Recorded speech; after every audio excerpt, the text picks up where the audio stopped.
Assalamualaikum warahmatullahi wabarakatuh. Hai teman-teman semua, kembali lagi di channel aku, Sobat Digital.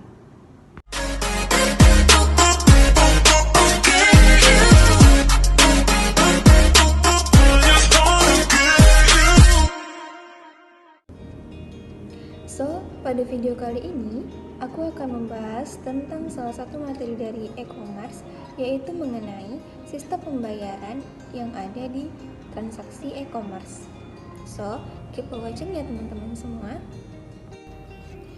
Nah, pada sistem pembayaran e-commerce sendiri, itu terdapat banyak macam-macam sistem pembayaran yang bisa kita gunakan untuk transaksi e-commerce. Nah, namun sebelum itu, kita harus tahu dulu apa itu sistem pembayaran. Nah, apa itu sistem pembayaran? Sistem pembayaran itu merupakan instrumen dan peraturan di mana sebuah lembaga mempertemukan pihak yang membayar dan pihak yang menerima pembayaran.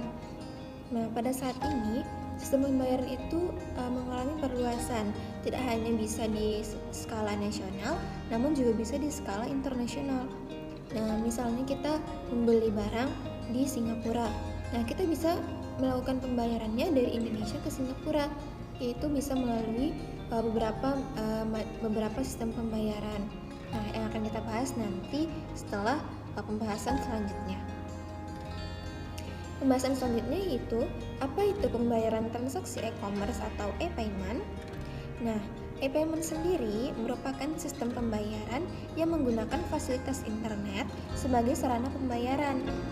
Nah, e-payment sendiri itu secara umum didefinisikan sebagai alat pembayaran pengganti uang tunai yang hanya bisa digunakan dengan media elektronik sebagai alat serah terima uang di antara penjual dan pembeli layaknya di pasar konvensional dalam dunia jual beli yang merupakan paradigma dari e-commerce. Nah, pada saat ini banyak startup yang memfasilitasi pihak penjual dan pembeli dengan memberikan jaminan keamanan transaksi e-commerce. Nah, jadi kita tidak perlu khawatir lagi jika kita melakukan transaksi e-commerce karena lalu lintas pembayarannya itu sudah dipastikan aman, yaitu dengan banyaknya alat-alat pembayaran yang sah yang dilindungi secara aman oleh negara. Nah, kemudian siapa-siapa aja nih pihak yang terlibat di dalam e-payment sendiri? Nah, ada beberapa pihak yang terlibat di e-payment sendiri, yaitu yang pertama ada issuer. Nah, issuer ini merupakan bank atau institusi non-bank yang menerbitkan instrumen e-payment yang akan digunakan dalam proses jual beli secara online. Nah, yang kedua, itu ada customer, yaitu pihak yang melakukan pembayaran secara online atas barang atau jasa yang telah dibelinya. Pihak yang ketiga yaitu merchant. Nah, merchant ini merupakan pihak yang menerima pembayaran secara online atas barang atau jasa yang telah dijualnya. Kemudian yang keempat ada regulator. Regulator ini merupakan pihak pemerintah yang membuat aturan mengenai peraturan proses e-payment. Kemudian ada acquirer. Nah, acquirer ini merupakan suatu institusi ekonomi yang membuat rekening bagi merchant dan melakukan proses otorisasi kartu pembayaran yang diterima oleh merchant dari pembeli. Kemudian ada suatu perangkat yang dioperasikan oleh acquirer untuk memproses pesanan pembayaran, termasuk instruksi pembayaran dari card holder. Nah, itulah pihak-pihak yang terlibat dalam e-payment. Nah, kemudian kita masuk ke pembahasan inti, yaitu macam-macam dari sistem pembayaran e-commerce.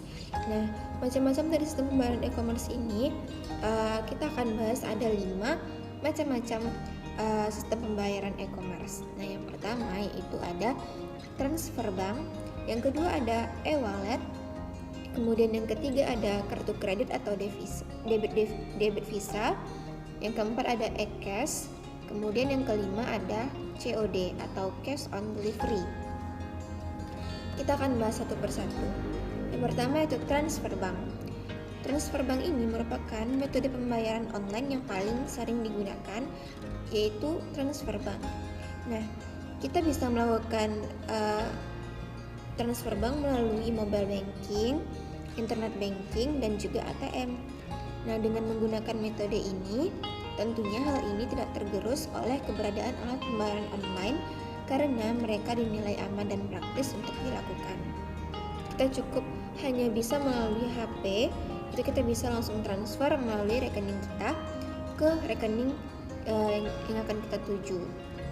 Nah, kemudian yang kedua yaitu ada e-wallet. Nah, e-wallet ini atau dompet elektronik merupakan alternatif untuk semua metode pembayaran tradisional. Nah, e-wallet sendiri itu memungkinkan pelanggan yang sudah terdaftar untuk melakukan pembayaran online dengan nyaman dan aman tanpa mengungkapkan data keuangan pribadi, dan bisa menerima atau mengirimkan uang hanya dengan menggunakan alamat email atau login dengan menggunakan nomor ponsel yang telah terdaftar. Nah, kemudian yang ketiga yaitu ada kartu kredit atau debit Visa. Nah, penggunaan kartu kredit untuk pembayaran merupakan salah satu yang paling populer dilakukan karena kemudahan yang ditawarkan. Pemegang kartu hanya diminta untuk memasukkan data kartu kreditnya, maka proses pembayaran secara otomatis bisa dilakukan. Nah, untuk kartu debitnya itu yang membedakan kartu debit online dengan kartu debit biasa adalah adanya logo Visa di kartu debit online. Sama halnya dengan kartu kredit online, terdapat logo Visanya. Nah, kemudian yang keempat yaitu ada e-cash. Sistem pembayaran yang keempat ini yaitu uang elektronik atau uang digital merupakan uang yang digunakan dalam transaksi internet dengan cara elektronik. Nah, biasanya transaksi ini melibatkan penggunaan jaringan komputer seperti internet atau sistem penyimpanan harga digital. Uang elektronik ini mempunyai nilai tersimpan atau stored value atau prabayar atau prepaid. Nah, di mana sejumlah nilai uang tersimpan dalam media elektronik yang dimiliki oleh seseorang. Nah, contohnya misalnya kalau misalnya teman-teman pada tahu nih, kalau misalnya pada kenal dengan salah satu ini yaitu dia PayPal. Nah, PayPal ini sangat populer di kalangan masyarakat tentunya. Dan metode sistem pembayaran yang terakhir yaitu cash on delivery atau COD.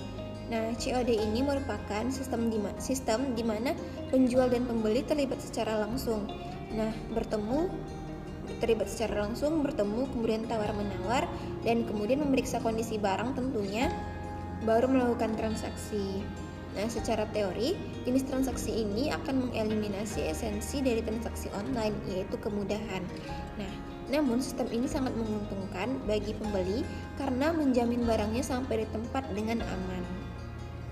Nah, baiklah, sekian untuk materi sistem pembayaran e-commerce ini. Semoga teman-teman semua bisa mendapatkan ilmunya dan teman-teman bisa membedakan sistem-sistem pembayaran e-commerce. Dan kalau misalnya teman-teman ingin melakukan transaksi e-commerce, tidak ragu lagi untuk melakukan sistem pembayarannya karena terdapat banyak sistem pembayaran yang bisa teman-teman lakukan. Terima kasih saya ucapkan. Jika teman-teman ada yang ingin ditanyakan, boleh ditanyakan di kolom komentar. Jangan lupa like, komen, dan subscribe ya teman-teman. Terima kasih. Assalamualaikum warahmatullahi wabarakatuh.